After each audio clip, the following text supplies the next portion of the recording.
Straight Talk cancellations are handled online or by phone.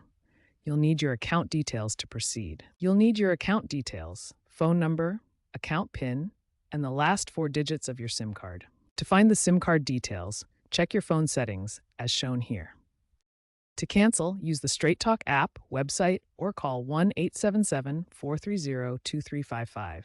There are no in-store options available. To keep your number, called porting out, provide your Straight Talk account information to your new carrier.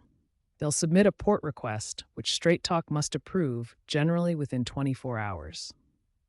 Porting takes 2 to 7 business days, with a brief service interruption possible. Ensure your Straight Talk account is active and paid up to avoid delays in the porting process.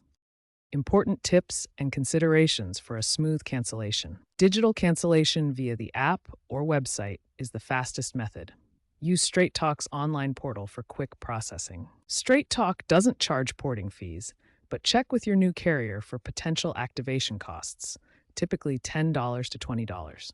Porting success rate is high at 95%, but issues like unpaid balances or SIM incompatibility can cause problems. Document all interactions with Straight Talk for reference. If you encounter delays, escalate through Straight Talk's complaint portal for faster resolution. Back up your contacts before initiating the port to prevent data loss. The FCC mandates faster porting, aiming for completion within 2 to 3 business days. Staying informed about Straight Talk's policies ensures a seamless transition.